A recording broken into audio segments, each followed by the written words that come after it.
Oh boy, oh boy, oh boy, oh boy, oh boy. I wish I had better news for you. I apologize for starting late to those of you who are here live. For those of you who are in the VOD, as always, thank you so much for your attention. I appreciate these views. I say this every week, and I mean it every week, that I appreciate your view almost as much as I appreciate people who are here live. Thank you so much. As always, you will find the timestamps in the description below. And yeah, to those of you live, I am sorry for starting late, but we should be set to start when the timer hits 0 or around that time. So thank you very much. I'll see you soon.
There we go.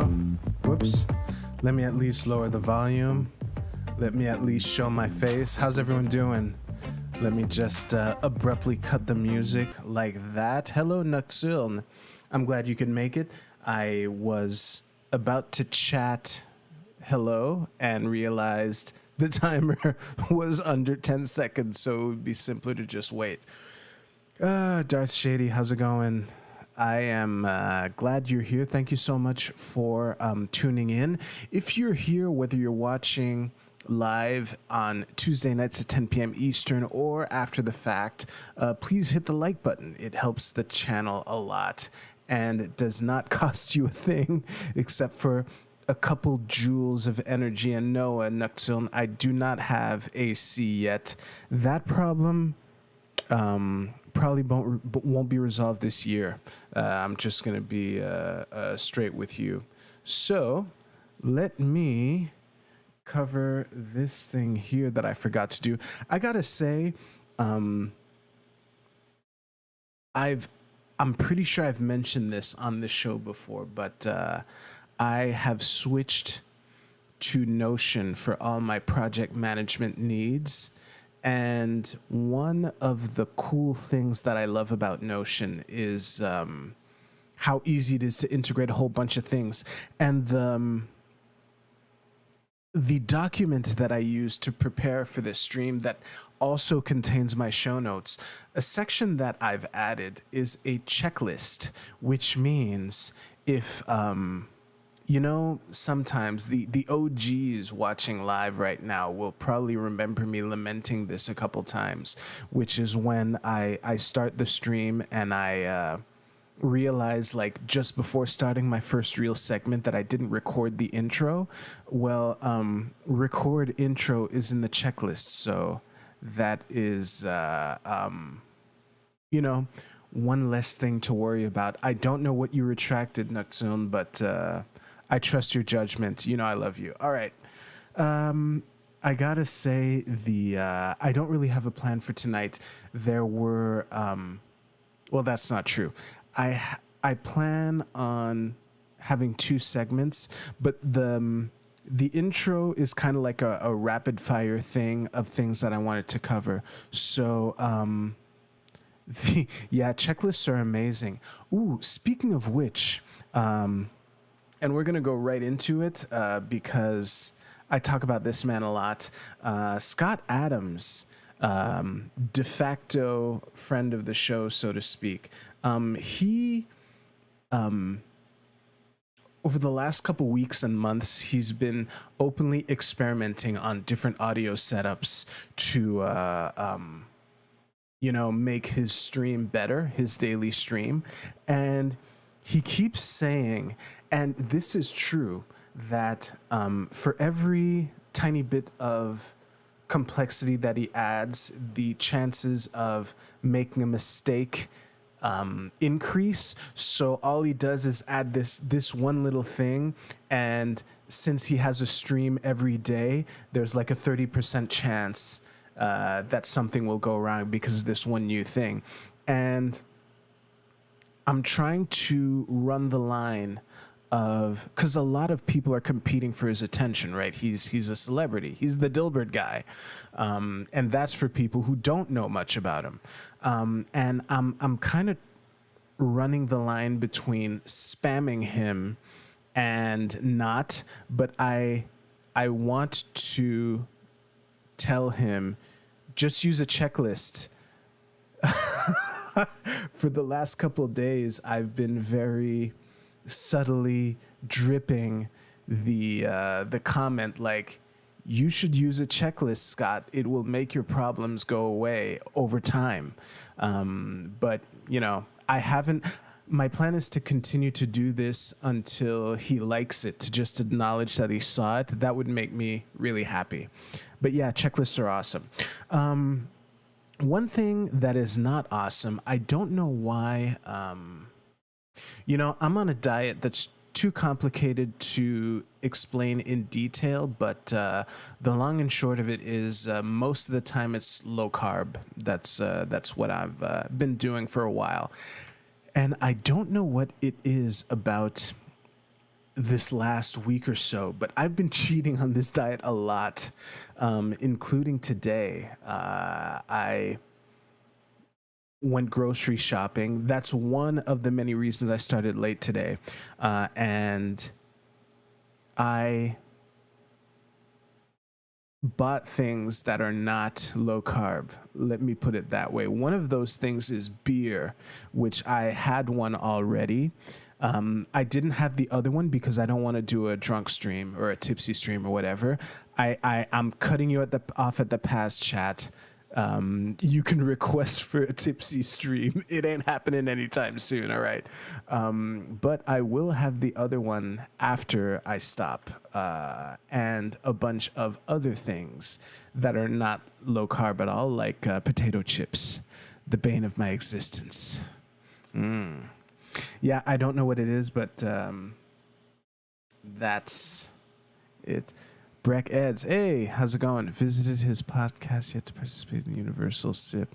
Yeah, I the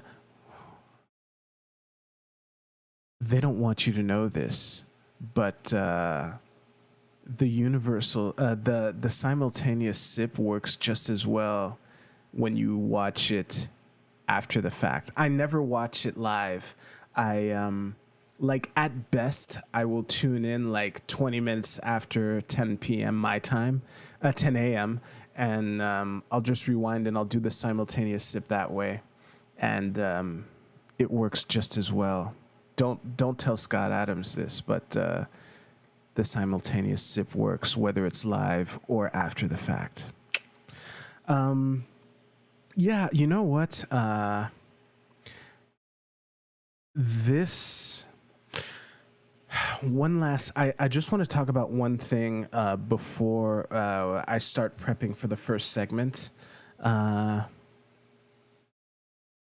There is actually, you know what? I know what I'm gonna do. I'm just going to show you real quick. Where's my window? Oh, it's here. Won't be too long. Soon you'll know who I'm talking about.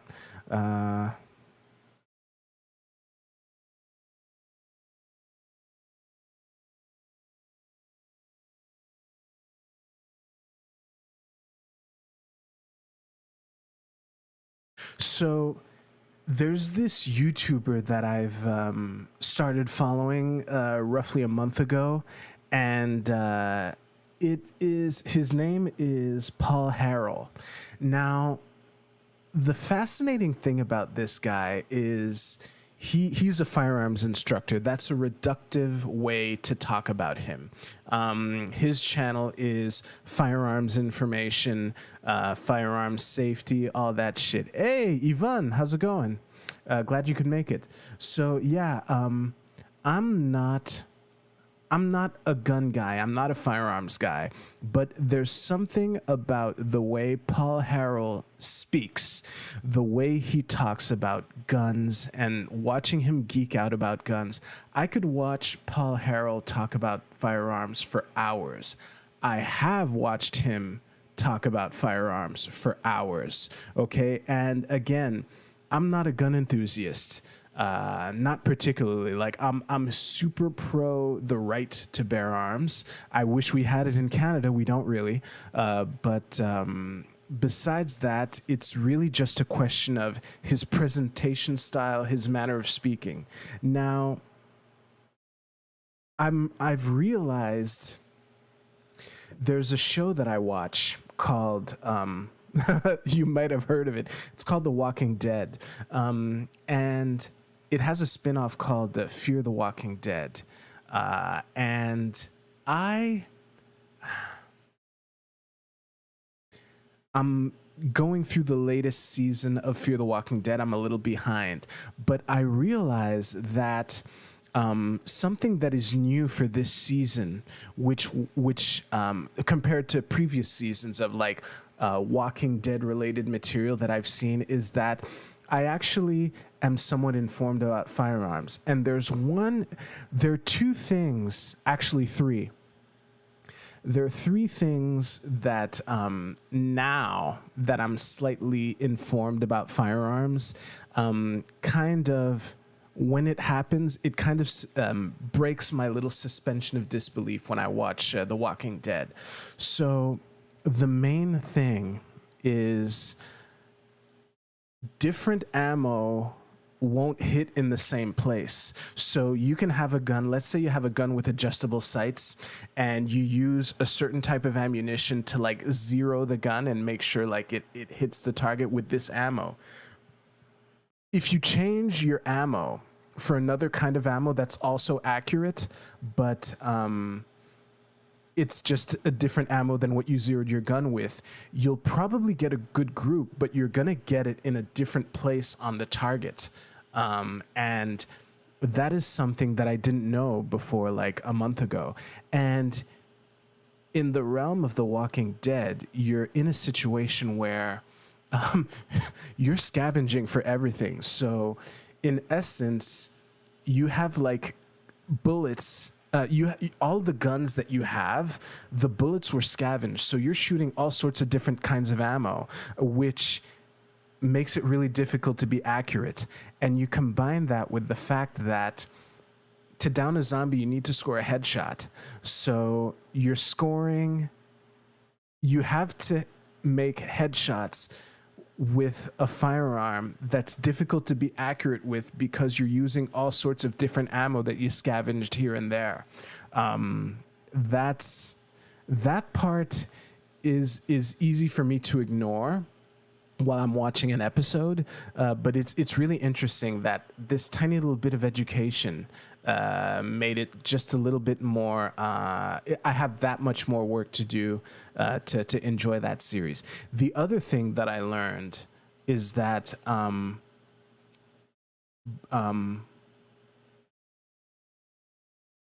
cars are really bad cover. There's a video where he tests like if a car will make good cover, and if you're not hiding behind the engine, any even remotely powerful gun will probably go right through it. And I'm talking like go through both doors of the car and come out the other side. If ever you're in a situation where you have to take cover from gunfire, and all you have is a car, try to hide behind the engine, because if you don't, you better hope that the person shooting at you doesn't have a very powerful gun. And in one of the episodes, they were hiding inside a vehicle, and let's just say the gun that was shooting at them was way more powerful, and there's no way that 2 car doors would stop bullets from that vehicle, from that gun, let alone like 1, because you're inside the vehicle. Anyway, that part did break my suspension of disbelief, and it's the kind of thing that can happen. And I'm sure like any gun nut watching this will be like, yeah, welcome to the show, you know. A lot of liberals like Paul Harrell. Yeah, I'm sure. It's I don't know what it is. You either I think if you start watching Paul Harrell and you don't like him, you'll know right away. Yeah. Different brand ammo would probably still be combat accurate. If you're shooting for center mass, probably, but if you're trying to score headshots, I'm a little skeptical. But anyway, I mean, it's all made up shit. There's no such thing as zombies, you know? But yeah, I like combat accuracy. I totally get that. Savage motoring. That's a fair point. The only thing is, for zombies, you have to do headshots. If you shoot a zombie in the heart, you won't even slow it down, you know? Anyway, that was a fascinating bit of trivia that has been happening for me. So let us go. I'm going to start preparing the first segment. Won't be too long. Actually, I don't have much to prepare for it now that I realize. I don't have much of anything to prepare for it. Let me do that. Is it because on the show they succeed all their headshots? Well, yeah. Like, the thing with The Walking Dead in general, and this is kind of something you have to just deal with. At any given time, there's always the specific amount of zombies that the story requires. So most of the time, there are no zombies. If you need like 1 or 2 zombies to stray onto the scene, then that will happen. If you need a herd of zombies to overrun wherever the characters are, that'll happen too, you know? So it's difficult to say. And to come back to your question, Darth Shady, most of the time, the story requires that the character make their headshots. But if they don't, then they won't, you know? Why don't you shoot at the hips or legs? I'm not sure what joke that is, but thank you for that comment. All right. Let me just take a swig of water.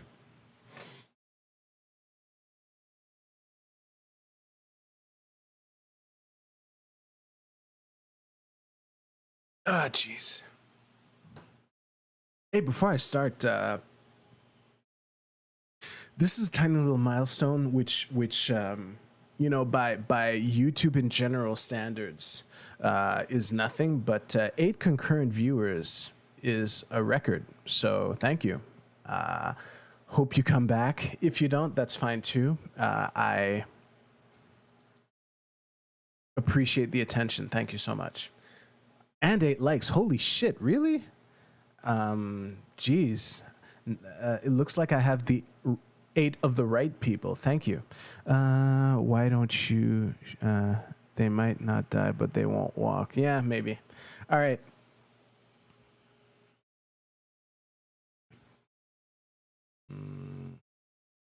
I just want to get my notes in front of me.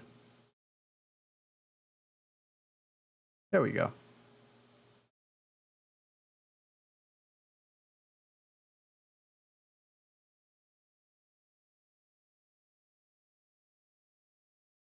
I almost up to those double digits. Yeah, seriously, we're 2 people short. Tell your friends. It's funny too because what I'm about to cover is going to be like a recurring thing. So for those of you who weren't aware, a couple months ago there was like a Twitter storm about an LGBT Captain America that they would be debuting, and I made a segment on this channel about how you know, it's a limited edition series. It may or may not be canonical. But one thing that I have now, which I didn't have then, is that I actually read it. It was published last week. And I gotta say, it's not as bad as I thought it would be. I want to say my views on Captain America are pretty contrary to from what I see is like the mainstream position on Captain America. I actually enjoyed Sam Wilson's run, and another thing, and I know I'm in the majority on this. I actually enjoyed the Secret Empire where Captain Steve Rogers was Hydra. I thought it was like an interesting what if scenario. That being said, the United States of Captain America #1 was published last week, and I read it.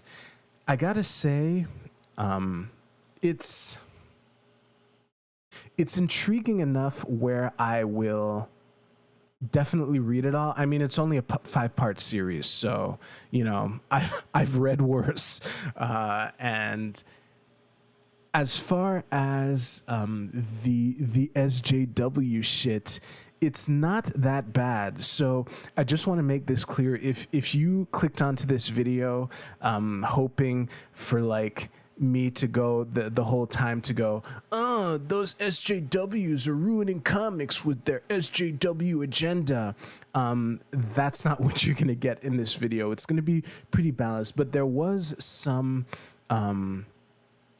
there were some things that pointed in that direction for sure. The first thing that I want to cover, because as was mentioned, the premise of the story is that someone steals Captain America's shield, and in the first part of the comic, this I say would be as close to this would be as close to like preaching as they get. So I won't show the whole thing for obvious reasons, but in the run-up to his shield getting stolen, he's actually cleaning it to prepare it for an exhibit. And for the first like 3 to 5 pages, it's just this narration here where he talks about like the American dream and everything like that. It's very easy for Captain America, given the nature of his character, to be politicized, of course. Even in the comics, people do that all the time. But I just want to focus on this page here. So for some reason, I started reading Captain America in this dark, sinister voice, so please bear with me. It's kind of a running gag at this point. So Before this page, he was talking about how there are actually two American dreams, okay? And when he's talking about the fake one, this is what he says. This is the white picket fence fallacy that, if we're not careful, becomes nationalism, jingoism. Yeah, Captain America complaining about nationalism. That dream isn't real. It never was. Because that dream doesn't get along nicely with reality. Other cultures, immigrants, the poor, the suffering, people easily come to be seen as different or un-American. The white picket fence becomes a gate to keep others out. I would say in the whole comic, this particular caption box right here is as close to we get as to preaching, for sure. Let's continue. We're at our best when we keep no one out. A good dream is shared radically with everyone. When something isn't shared, it can become the American lie. Yeah. Just to give fuller context as to what the rest of that speech is like. He talks about like the other dream, the real one, so to speak, which is it's more like the striving towards that dream, which I thought was cool. But yeah, that particular box where he's talking about, the poor immigrants and things like that, that's, we could argue somewhat cringe. And one thing that is, how can I say this? Just to summarize this comic as best I can, the guy who crashes into his apartment and steals his shield while he's cleaning it just there. The guy has super speed, right? And in the chase, he... first of all, Steve calls Sam Wilson, to help like track the guy down, and it's when they corner the guy that they meet Aaron Fischer, or the LGBT Captain America. Actually, I should have prepared an image for this. The image that I did prepare comes later, but for those of you who haven't seen it.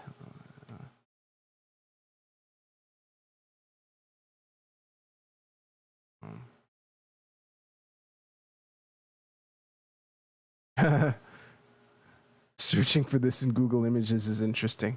Actually, let me just try a better one. Sorry about this.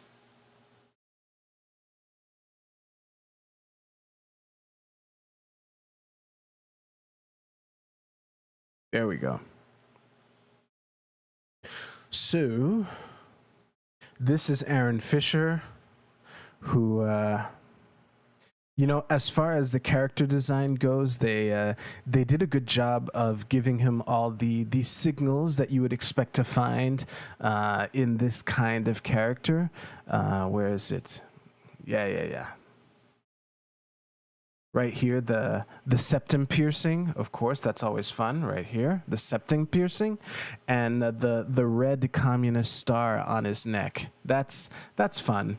So basically, when they run into this guy, he's the one who alludes to there being an entire network of Captain Americas, like, who are just there where Steve Rogers can't be or whatever. And I gotta say, as far as the actual comic is concerned, it's good enough to keep me interested. Like the intrigue of who stole his shield and how they're going to get to it is interesting enough to keep me going, because, and this is easy to see coming, they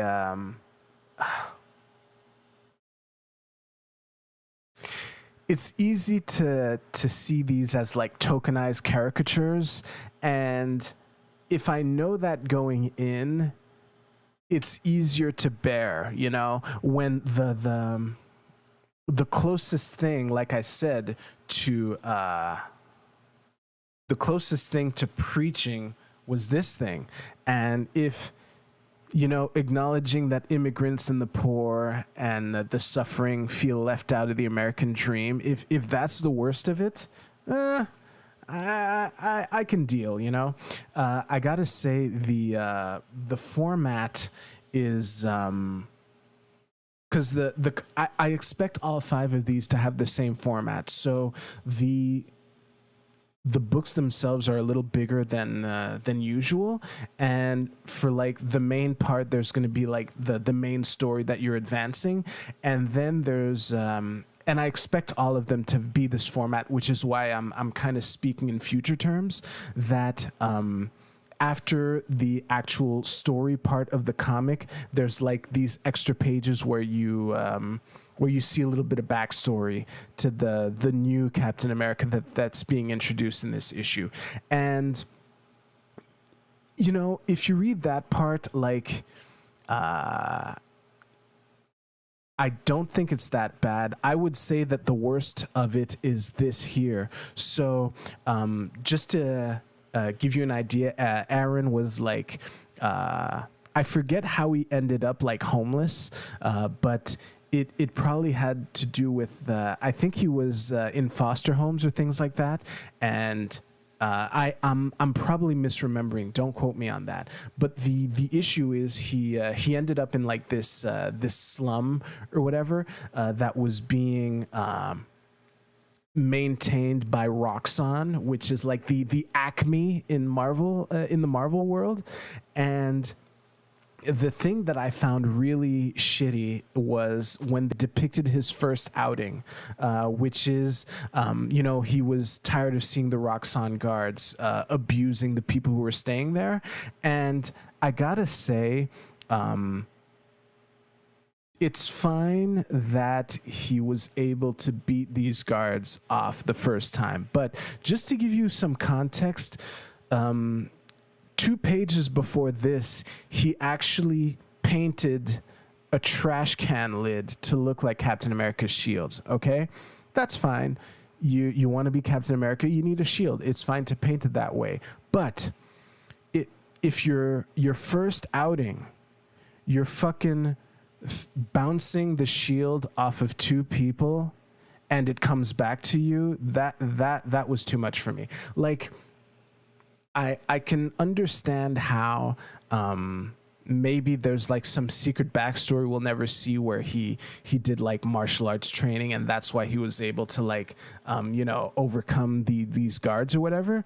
But Jesus Christ, even throwing a trash can lid at one guy and having it bounce back to you, that would be a lot. But bouncing it off 2 guys and have it come back to you, no, that's I just don't buy it. I can't stretch my suspension of disbelief that much. Yeah, hashtag skills, Henry. That's kind of ridiculous. Like, I get that it's comics and that it's made up, but no, I don't support this. So I would say that as much as the preaching about the American dream or whatever was cringe but easy to see coming and not that bad, that first outing of his, no.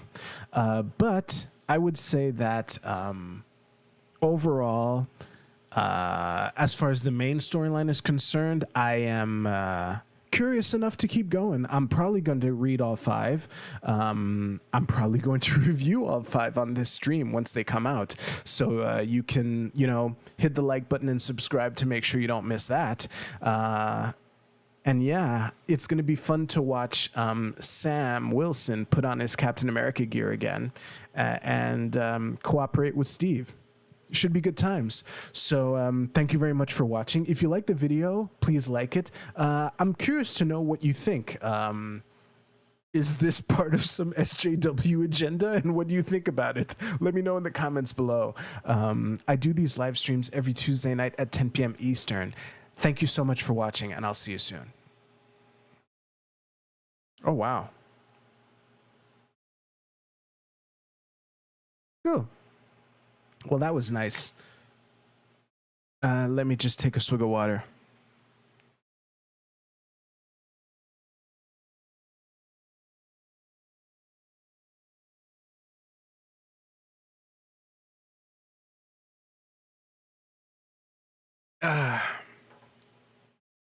This is going to sound like I'm complaining, but I'm really not. It's going to be a late night for me because I want to upload that segment. I either want to upload it tonight or have it in a position where I can upload it tomorrow morning or something. And when that happens, I don't go to bed before like 1:30 or something. Now, the next segment, I'm not as prepared for it because it's kind of something that I learned of at the last minute, but it's really fascinating to me, and hopefully, hopefully I can slap something together that's interesting.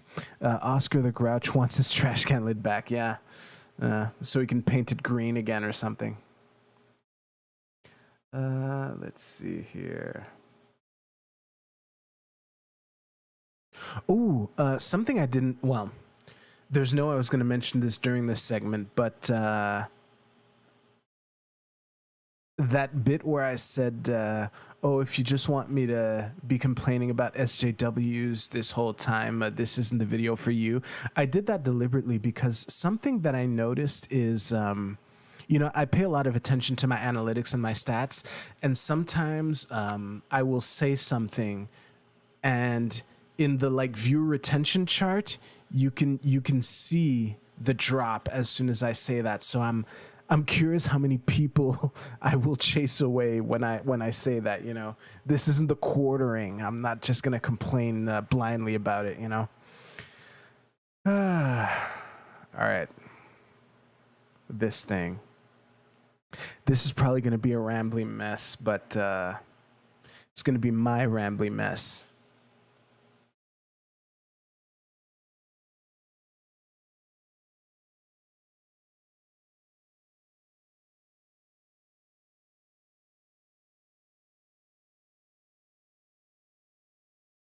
Okay, I just want to isolate the part that I will read here.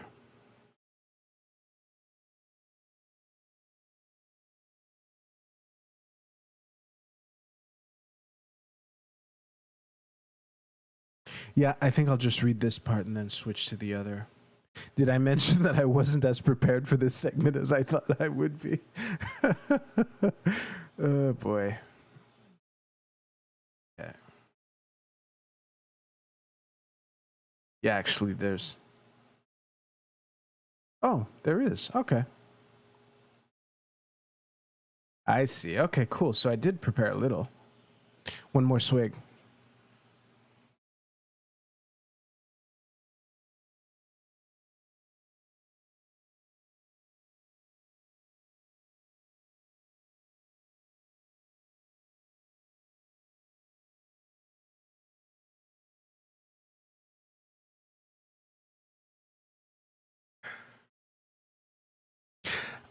Shady, I forgot to warn you, but we might not be playing Stardew Valley tonight. Maybe not. We'll see.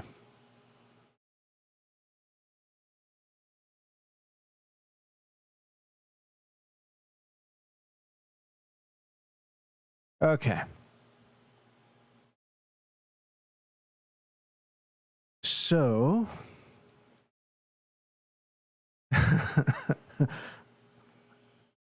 You've probably heard this, but no, actually, you've certainly heard about it by now. But over the weekend, there was a ransomware attack that was kind of widely distributed because it targeted a service provider and spread through to clients that use that service. So I will start with some disclaimers because I have a technical background and I was curious about certain things. And I just want to say you can appreciate the ingenuity behind something while still morally condemning it. An easy example is if you conspire or plot to murder someone and get away with it, it can be, I can appreciate the ingenuity in, let's say, working an alibi and having like 3 people who don't know each other who can place you somewhere while the murder happened and things like that, you know? But you're still a fucking murderer, and you deserve everything that comes to you if you get caught, you know? And I just want to say that because the way that this attack happened, I read up a bit on it, and I find it fascinating. I also want to say I've been affected by ransomware attacks. Without going into too much detail, I work for an organization that has been attacked by this, and I wasn't on the front lines of dealing with this, but I was close enough to see how serious it is. And for those of you who haven't seen Mr. Robot, if you're hit with ransomware, you basically have 2 options. You either pay the ransom or you rebuild everything from scratch, because that data is lost, and it's a shame. Let me read from the Associated Press just to give you an overview of what happened. I won't read the entire article, but it will be linked below. Ooh, this is small. Let me make this bigger. There we go. The single biggest ransomware attack yet continued to bite Monday as more details emerged on how a Russia-linked gang breached the exploited software company. The criminals essentially used a tool that helps protect against malware to spread it globally. This is the part here that made me curious to see how it happened. We'll dig more on this shortly. Thousands of organizations, largely firms that remotely manage the IT infrastructures of others, were infected in at least 17 countries in Friday's assault.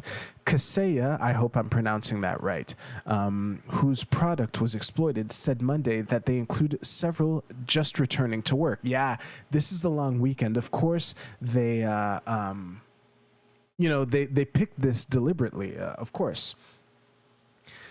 And strangely, from what I saw in this article, which will be linked below, Sweden was one of the harder hit areas, harder hit countries from what we see.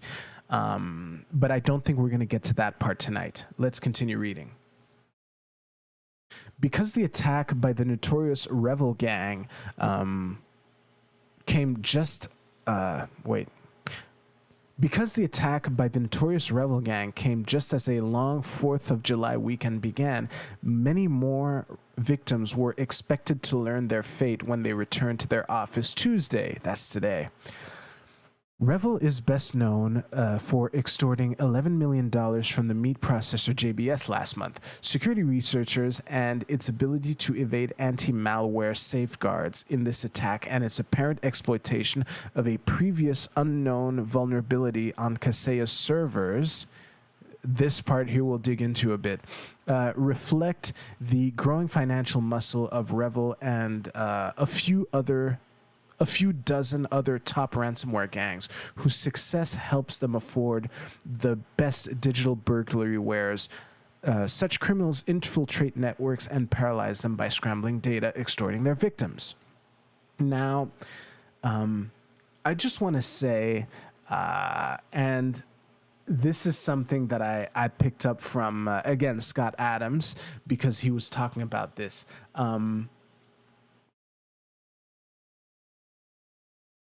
Countries don't take cybersecurity nearly as seriously enough as they should. And it's hard for me to disagree with him, but what he proposes is that death should become an option, in the sense that because, again, these hacker gangs have every financial reason to continue doing what they're doing. It's working for them. And in order to counter the insane incentive that these gangs have in like abusing these exploits and taking people's data as ransom in a way that data is just lost forever if they don't pay it. And as Henry said, even paying the ransom doesn't guarantee anything. If you know before deciding to do this, that if the country that you're attacking figures out where you are physically, you might die either by a drone strike or like some commando team knocking down your door and, taking care of you with lethal force, that would definitely change the cost-benefit analysis that a would-be hacker would engage in before deciding to do these things. Now, I don't have a strong position, but I think it is something interesting to consider. Something else that is really interesting, though, is I was reading up on the details of how this happened, and I came upon this article right here, which I definitely won't read in its entirety, but there's some really fascinating things here, because as I said, as much as you're a fucking thief and, you're a fucking thief and a criminal, part of me can appreciate the ingenuity of this. So I just want to skip to the part here. Where is it?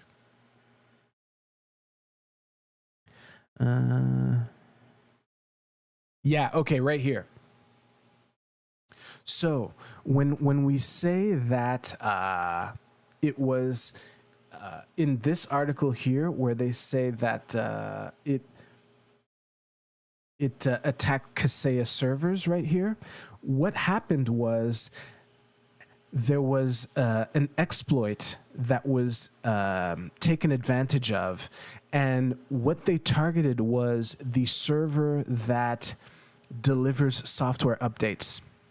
And since naturally the software will trust the server that delivers its updates, once they compromise that server, that was like Trojan horse shit, where, without going into full details, it's, and I'm saying this as a semi-layman, it's kind of like, hey, there's a new update, and the software will say, yeah, sure, I'll download it and install it. And what happened was, once that malicious software update was given, that's when it installed the ransomware and proceeded to encrypt the data. And this line of code right here, because the executable was downloaded into a trusted folder where all updates are typically downloaded. And when you look at the command that was run here, we'll break it down, but just reading it, I remember saying, oh, geez, out loud during the for the small part that I understood. Check out this part here. So,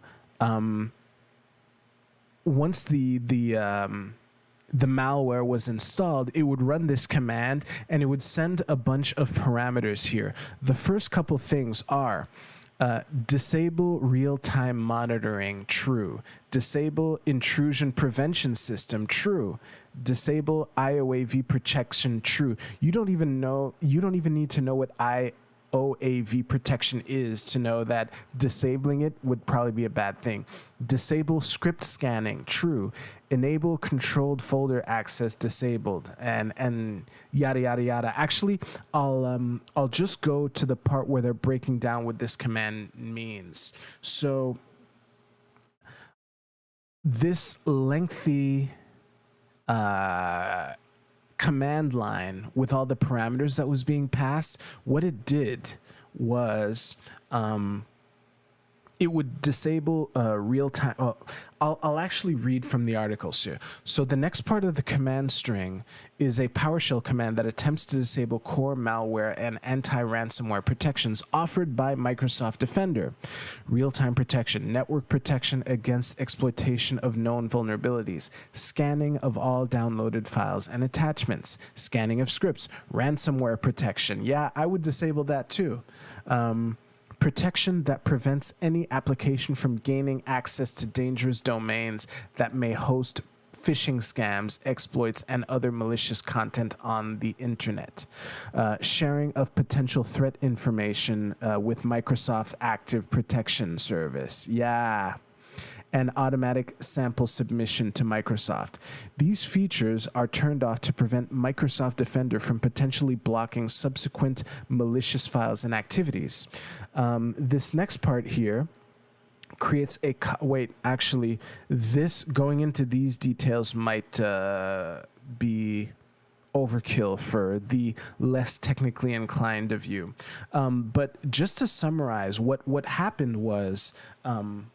when the software kind of, disabled all protections and, installed the actual ransomware and executed it, what it also did was it made itself discoverable to the rest of the network where it could continue to spread across the entire network. This is really fascinating stuff. If you have a technical background, I'll link to this below. It's kind of like, it kind of is like a heist. Like literally, you're taking people's data ransom, right? But it's... I can't help but be in awe of the ingenuity of this. I will also, there's a video on this channel that I will, on this article here that I will play for you here. Actually, I will raise the levels here.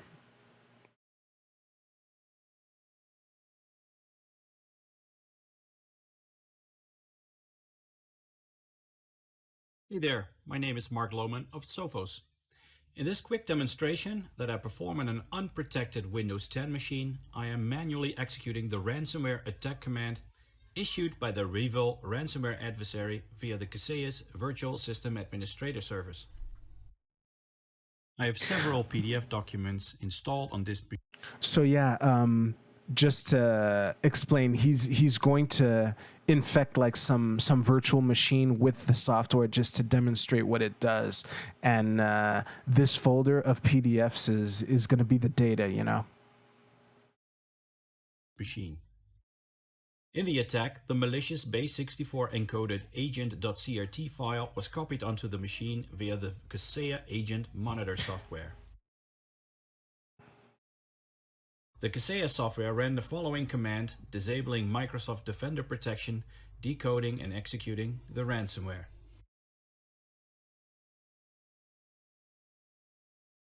When the data on the machine is encrypted, so essentially your data has been taken hostage, the wallpaper is reset to show a ransom notice.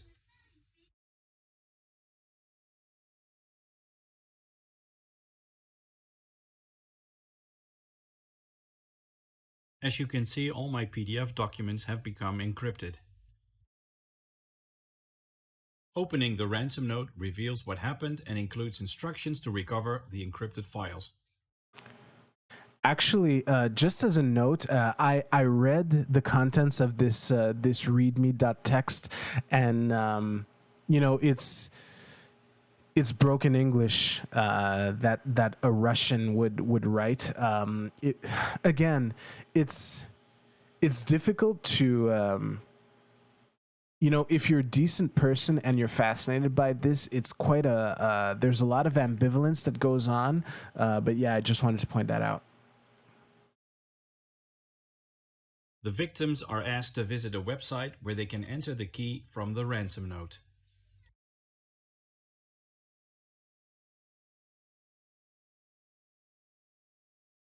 After entering the key, the decryptor price is shown, which was typically 45,000 US dollars to be paid in the Monero cryptocurrency.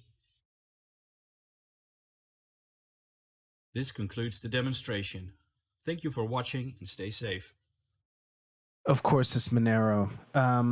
For those of you who don't know, like, this is a short rant on cryptocurrency because most people don't know this space enough to know this. But when people say that Bitcoin is anonymous, they're just wrong. It's a public ledger. And if you know what to look for, you could find a record of every transaction that's been ever done by any wallet. The hard part is proving which wallet belongs to who. Now, Monero is another kind of cryptocurrency that was made to be completely untrackable. So, of course, hackers and pirates are going to transact in this. So yeah, that's what Monero is, and of course that's why they demanded payment in that, So yeah, I mean, again, I'm sure that as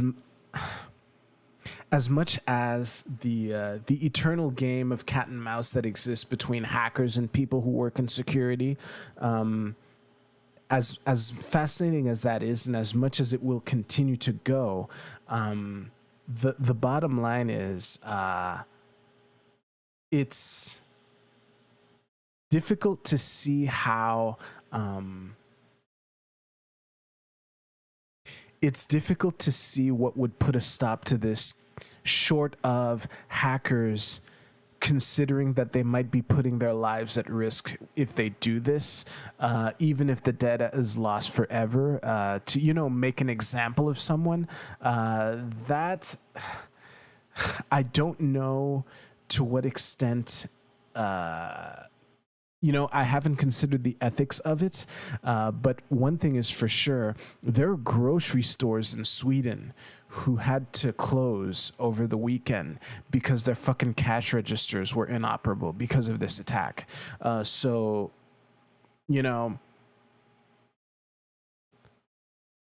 it's complicated, but shit, I lost my train of thought.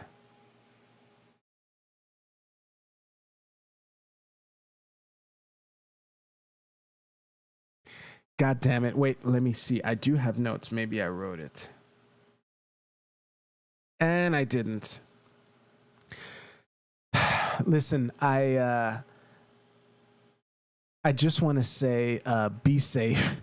And if you work on this kind of thing, of course, this is a good wake-up call to people who have like trusted servers and trusted folders that anything that's in that folder can just run. I'm sure this kind of thing was obvious, but at least it brought that to the attention of, at least it brought that to the forefront of more people's minds.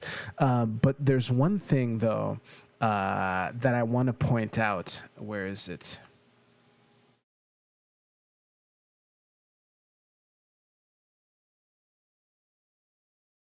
Yeah. You see here where it says, it appears that the servers were hacked using a 0-day exploit. I didn't know what a 0-day exploit was before reading this. And from what, actually, you know what? Let's show you.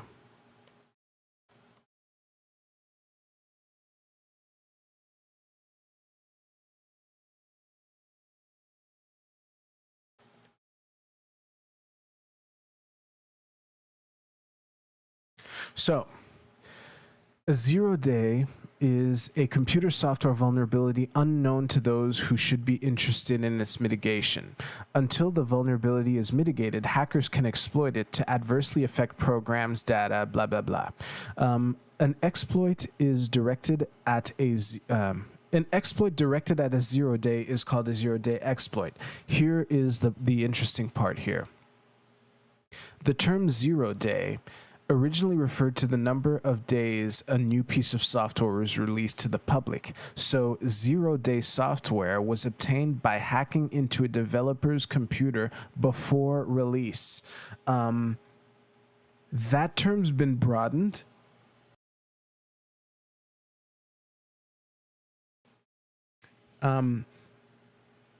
Eventually, the term was applied to the vulnerabilities that allowed this hacking and to the number of days that the vendor has had to fix them. So what it looks like, if the experts who looked into this are correct, what this would suggest is that someone had access to the servers before the software that runs on it was released and discovered this and was just waiting for it to pounce. Such sanctions almost always surpasses due process. Yeah, due process is another thing. I don't know. Can hackers hack someone's VPN or internet to frame an innocent person? Listen. There's a saying that I'm reminded of back when I was a programmer. It's code. We can do anything. Now, just to deflate the fear that I might have installed in some people, the notion is there's no such thing as something that's 100% secure. The best you can hope for is that it would take so long that it would take like many lifetimes to try to succeed at something. So as far as hacking a VPN, I doubt that's going to happen anytime soon. Even blockchain, crypto wallets, I mean, crypto, it's in the name. It would theoretically be possible to hack into someone's wallet. It's just made in a way that for most hackers, most of the time, it will take several lifetimes to do, which is why it just won't happen. So that's kind of as secure as you can get. But for like servers like this, and again, that could potentially be true of retrieving your data. However, and this is something that's alluded to in the ransom note here, the risk that you run if you try to decrypt your own encrypted data is that you might damage the part of the file that contains the key. And if you do that, you're fucked. You're probably never going to get it back. It's kind of the equivalent of, I don't have any keys with me, but like if a lock if a lock is busted and you can't like turn it or insert even the right key in it, then that door ain't opening, that lock ain't unlocking, you know? So that's one of the things. But, yeah, it's just a really fascinating story. I hope that I hope the people affected by this end up all right, and I hope that the necessary deterrents are end up being done so that things like this don't happen as often, because there have been quite a few. There was that pipeline in the United States, the Keystone Pipeline, I think, which affected the entire southeastern. Wait. Shit. I lost track of my east and west. Yeah, the southeast of the United States. Something's got to happen, 0-day exploit is just another way of saying the exploit wasn't known publicly. Okay, yeah, exactly. Thank you for clarifying that. I only read the wiki not even completely today, so thank you for that, Frank. Listen, thank you so much for watching this video. If you liked it, please like it. I do these streams every Tuesday night at 10 p.m. Eastern. Thank you so much for watching. I will see you soon.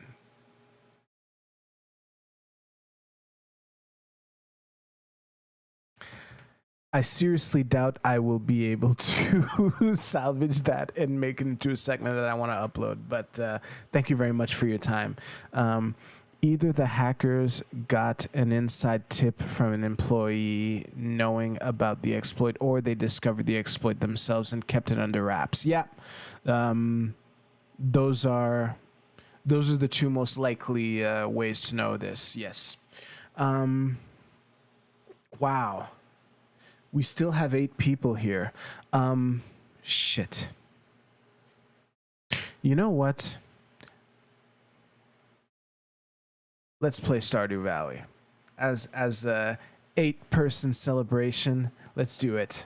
You know, 8 personnes, ça célèbre.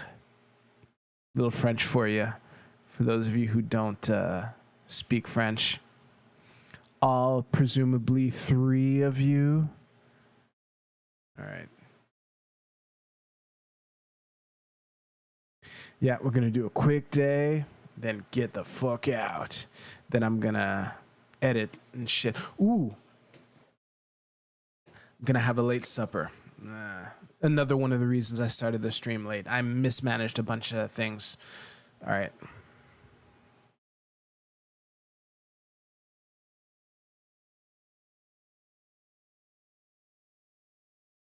Why isn't the game starting?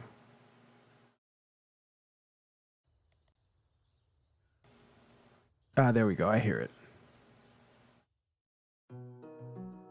Yeah, you hear it too. All right.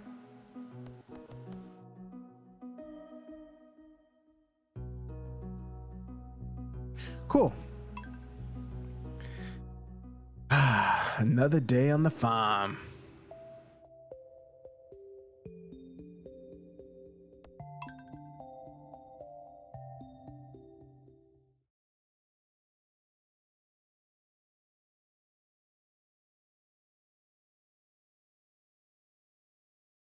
Come on.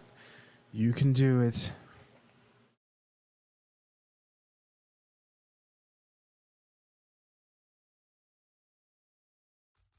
There we go.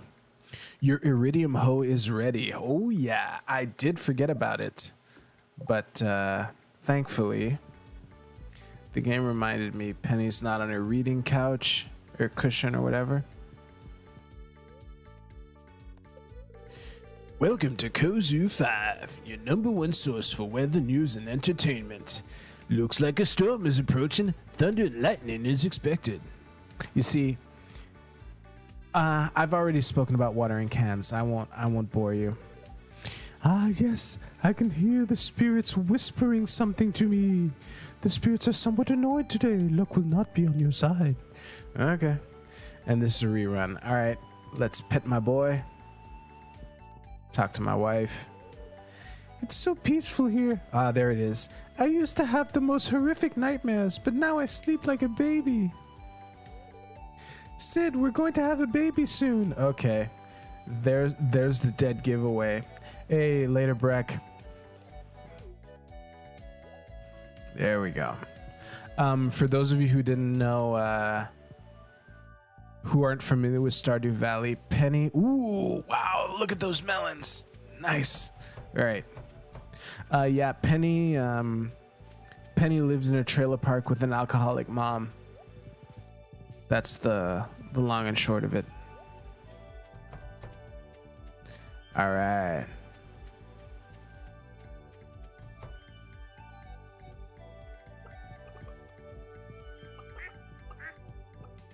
Nice.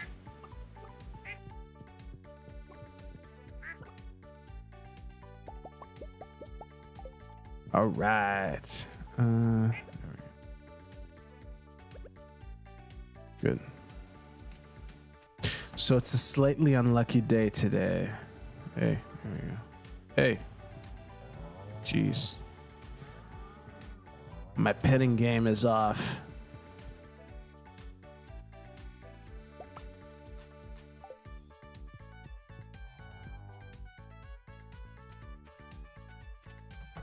All right, it's the pig's turn. Ooh.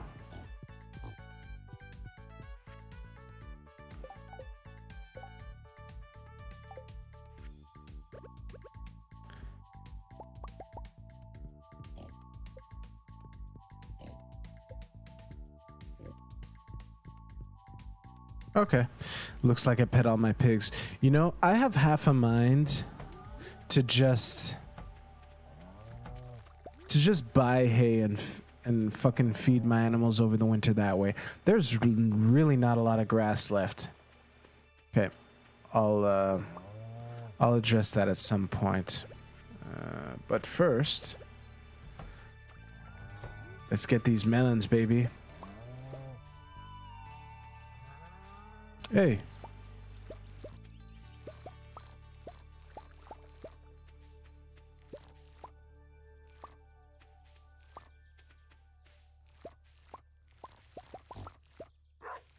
Oh yeah, baby. I'm not gonna sell all my melons.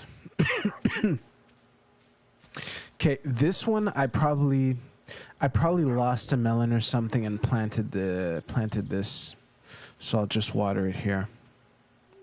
Like I was saying, I need melons to cook something. I think it's the fruit salad. So I'm not gonna sell them all.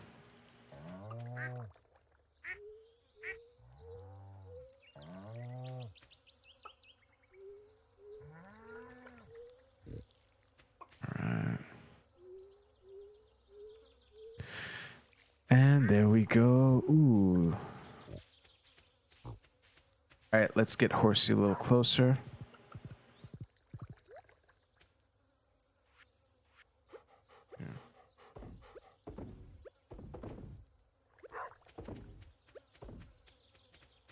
Come on, doggy. Hey, doggy's in the way again. What a surprise. Jesus. At least he's fucking up the beginning of my day, not the end of it. There we go. Okay.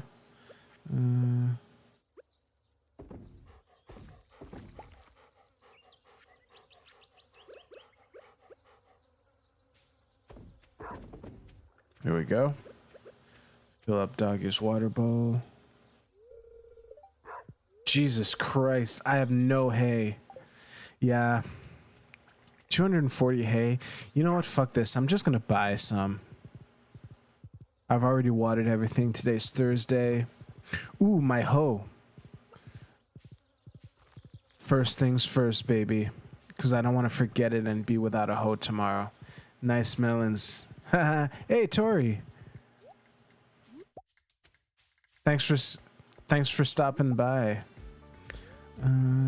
Town.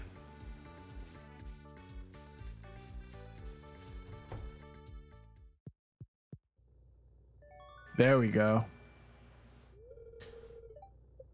I sure did. All right, where do I put my hoe again? I think it's here. Shit.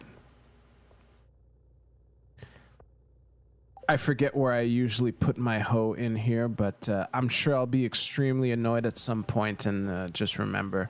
I mean, I only hoe the land like 4 times a year, so yeah. Yeah, let's go to the bus stop. You know, there are a couple of things I can do. I just remembered something.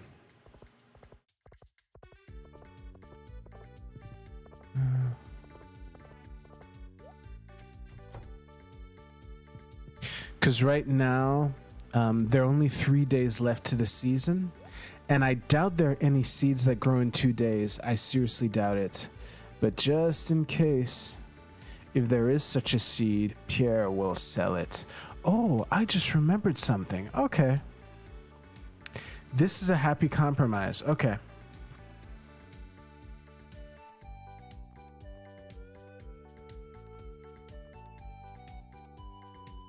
So what I'm gonna do, wait, 9 times 4 is 36 minus 3 is 35.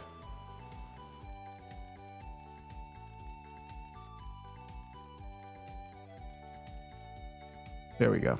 So wheat is a summer or fall crop, so they won't die on the first of the fall. That's why I just bought 35 of them. That's what just happened.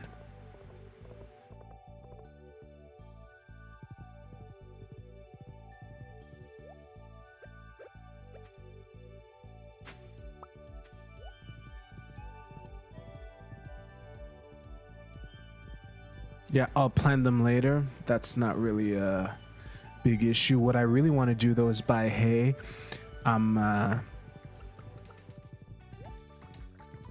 You know, when you got $1 million, what's like 230 hay or whatever? All right. Here, howdy. Supplies. Hey, 50. Yeah. I'm just gonna buy it. Fuck this. I'm gonna need a lot of hay for the winter anyway.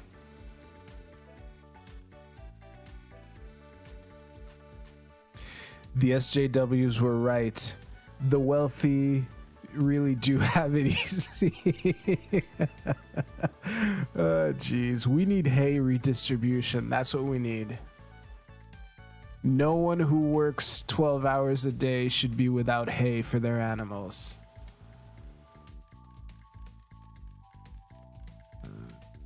Come on.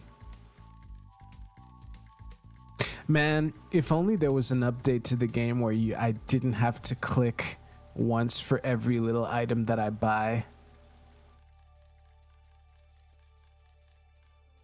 I just clicked my mouse 230 times. All right. Let's do this.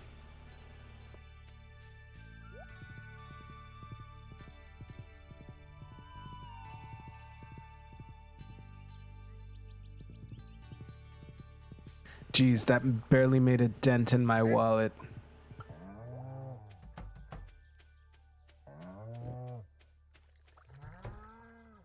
All right. Let's just fill. It would be too long to explain how this works, but there's a reason I will never upgrade this barn, and it's so that I can do what I just did. Well, while I'm here, I might as well pick up the truffles. It's already 2 p.m. Wait. Okay, good. My fence is good.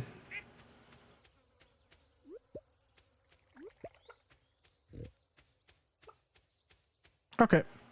You know what? It might be a slightly unlucky day, but I feel like going to the desert. So, ooh, honey. Good. What else? Yeah.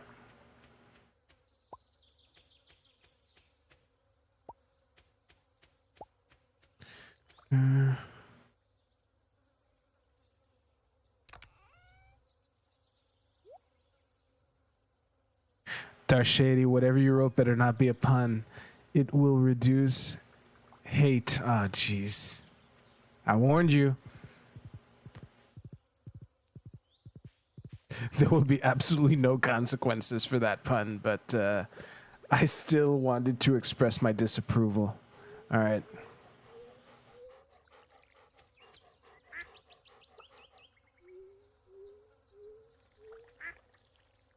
Yes, Mushroom Cave, thank you for the reminder. I did think of it, but I wanted to plant this hay before... Ah, jeez, doggy. Thank you. Jeez.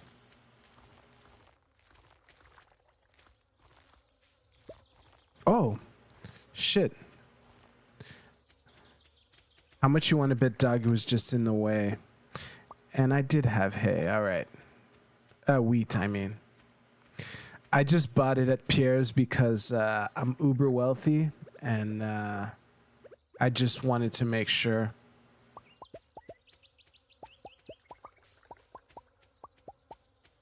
Look at that. Look at that nice full. Oh, 240. Well, you know what? That was a nice little booster. It's already 5 p.m., which means it's too late to go to the desert. Fuck. Well, so much for that. And I know I left Horsey all the way at the beginning of the farm. The beginning. All the way near the entrance. So I'm walking around on my feet like some poor person who can't even afford a horse.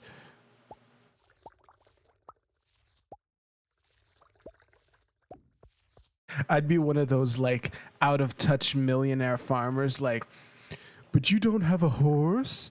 How do you get about your farm if you don't have a horse? Oh boy. Okay.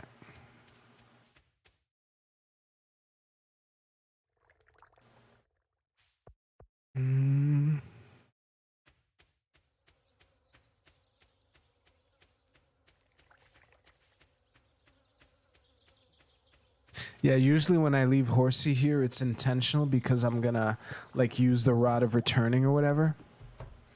Let me see. Hey, Junior. So this goes here. Oh, there you are. So I will. Wow, really? 21 golden melons? You know what? I'm gonna use these and these. There we go. Yeah, this is good.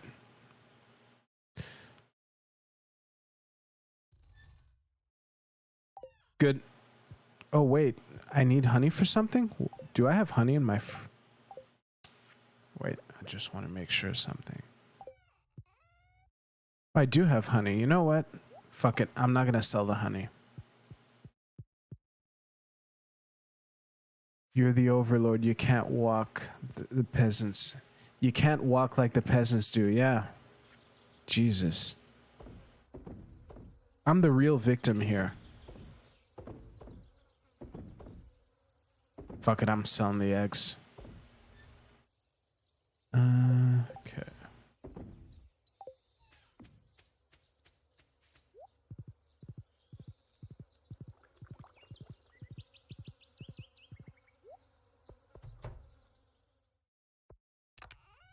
Put the truffles here.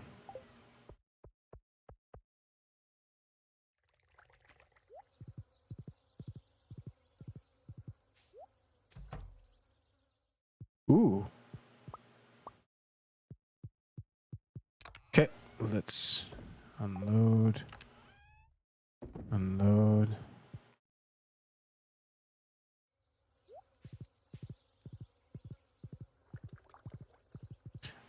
What do I want to do now? Well, I guess I could go mining anyway, but just like in the normal mine that's in town with like the ridiculously easy monsters. Yeah, I think that's what I'll do. So, I will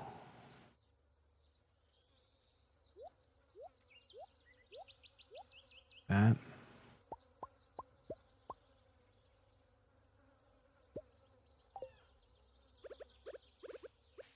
Go. Just making sure I don't accidentally drop a bomb. I will leave the horse here this time intentionally. And let's do a bit of mining.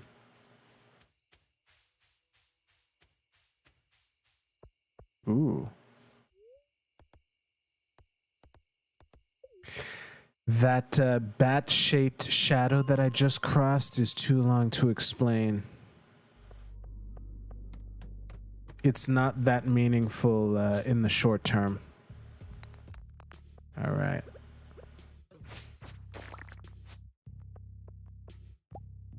There we go.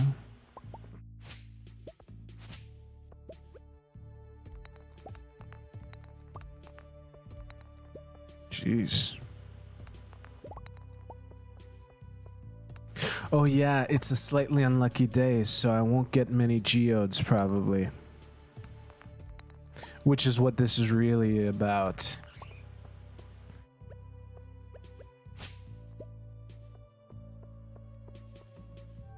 Yeah, let's just go. I don't...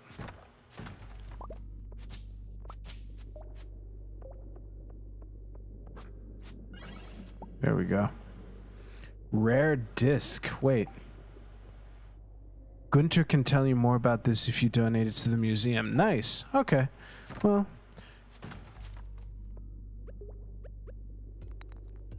Ooh, I'm low on energy. Let me just, eat a fruit salad. Don't forget to the barn doors. Thank you. Remind me again after I warp home, and hopefully I'll notice. Oh, jeez. But yes, the barn door is the bane of my existence. You know, you would think that for a deluxe barn, it would the doors would close on their own at night, and they would just like detect when all the animals are there and just close, you know? Jeez. All I ask is for common sense barn control.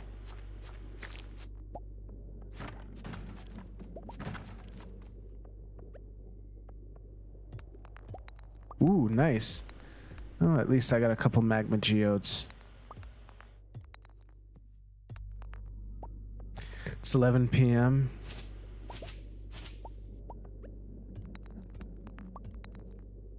Okay. So I'm just gonna mine the shit out of these rocks and then warp home.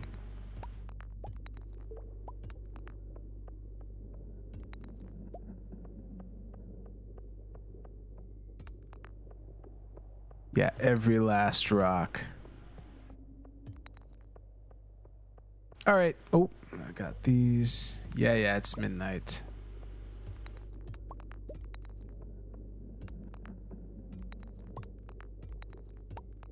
Cool.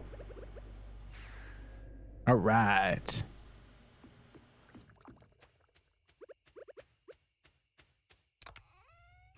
What is it? This.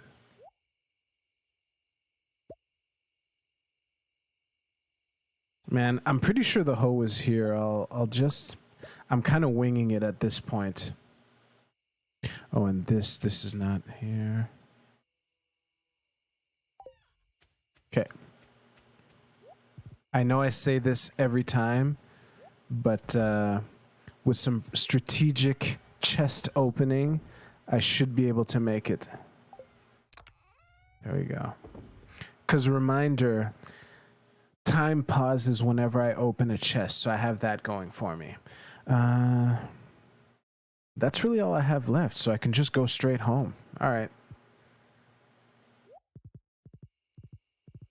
I have an hour and a half to spare. Doggy's not in the way. Good. All right, let's put these in here. Yeah. Nope, I'm going to leave this in my inventory. Put the lobster here. And that's it. All right. With an hour to spare.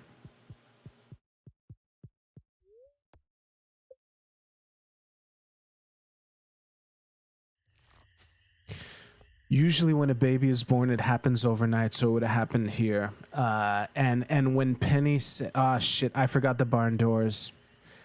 You see, I didn't notice, but that's fine.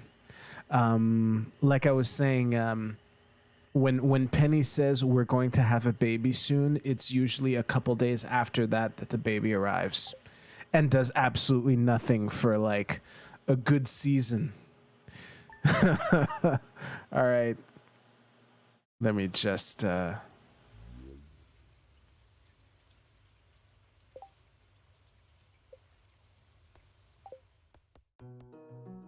right. Let me just close the game here.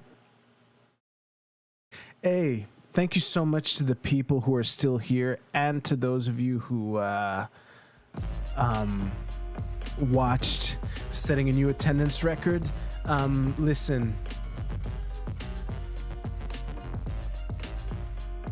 I said listen immediately before forgetting what I was going to say, but thank you very much for your attention. I hope to see you here next week, and I will see you soon.